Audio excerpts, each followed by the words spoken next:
आज यूपीएससी 2024 के परीक्षा परिणाम आ चुके हैं और छत्तीसगढ़ की बेटी अपूर्णा अग्रवाल को इसमें 65वीं रैंक प्राप्त हुई है। एक बड़ी कामयाबी है और हमारे सहयोगी सौरभ इस वक्त उनके साथ मौजूद हैं। सीधे सौरभ का रुख करते हैं। सौरभ, पहले तो बहुत सारी शुभकामनाएं हम देते हैं और जो बधाई का सिलसिला परिवार में चल रहा है उसमें पूरे आईबीएस परिवार की तरफ से शुभकामनाएं। बात कीजिए।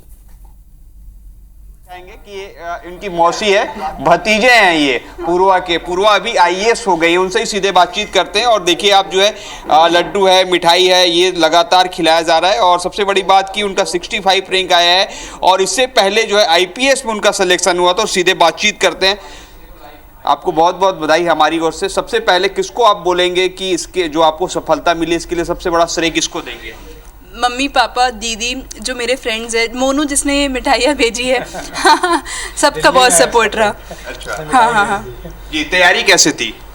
तैयारी 4 साल हो गए और अलग अलग स्टेज के लिए अलग अलग स्ट्रेटजी थी, प्रीलिम्स, मेंस और इंटरव्यू के लिए। मेन फोकस ये था कि जो प्रीवियस ईयर क्वेश्चंस है, जो सिलेबस है, इनके बेसिस पे मैं बिल्डअप करती थी। आपने बताया ये आपका तीसरा अटेम्प्ट था। पहले अटेम्प्ट में कुछ नहीं हुआ, सेकेंड अटेम्प्ट में आईपीएस आए, थर्ड अटेम्प्ट में आपका आईएएस आ गया। कितना धैर्यता रखना पड़ता है, क्योंकि इन चीज़ों में देखना पड़ता है कि जो स्टूडेंट हैं 1 साल 2 साल के बाद फिर वो बाहर हो जाते हैं या कंटिन्यू नहीं रखते। आप आईपीएस बनने के बाद फिर आईएएस बन रही है। अजीत जोगी कह सकते हैं, अजीत जोगी भी आईपीएस थे फिर आईएएस बने। हाँ, मतलब डिफ़िकल्ट था इतना लंबे समय तक प्रिपेयर करना, मोटिवेटेड रखना अपने आप को। पर जैसा कि मैंने बताया कि मेरे मम्मी, पापा, दीदी और जितने भी मतलब फ्रेंड्स थे, जो भी मेरा सर्कल था, सबका बहुत ज़्यादा सपोर्ट रहा और उसके बिना तो ये पॉसिबल ही नहीं हो पाता। आपकी पढ़ाई कहाँ से हुई और आपने कब जो कहाँ पढ़ाई की, और सबसे बड़ी बात की क्या आपने सोचा था कि आपको आईएएस ही बनना है, इसलिए आईपीएस पाने के बाद भी वो एक सीढ़ी छूट गई थी, उसको आपने पार किया?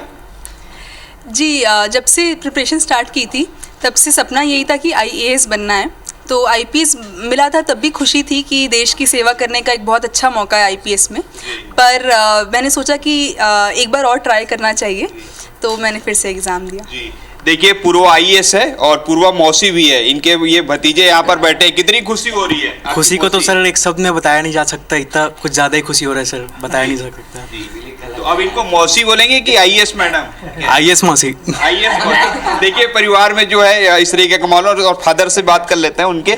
सर, आपने कभी सोचा था, एडिशनल डायरेक्टर है सर, आपने भी काफ़ी प्रयास किया तब आप उस स्तर पर पहुँचे और आज आपकी बेटी जो है आईपीएस के बाद आईएएस, कितनी खुशी है? नहीं, बहुत ज़्यादा खुशी है।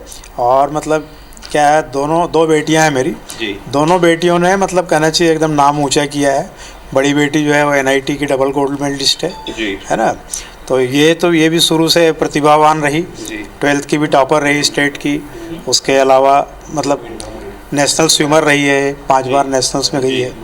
तो हर तरह से मतलब कभी भी इन्हें जो है ना। सर, मैं आपके आंख देख रहा हूँ सर, आपकी आंखें बहुत खुशी में नम है सर।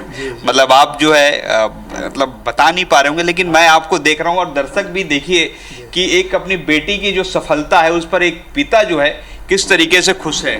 बहुत ज़्यादा गर्व है मेरे को, दोनों बेटियों पे गर्व है और इस पे भी बहुत ज़्यादा गर्व है ना। और पूरा जो है मतलब जो एक्सपेक्टेशन थे उससे ज़्यादा ही मिला है ईश्वर की कृपा से। जी सर, आपने कभी सोचा था, क्योंकि आप तो आपके बॉस आईएएस रहे, अब आपकी बेटी आईएएस हो गई है, तो बेटी बॉस होगी?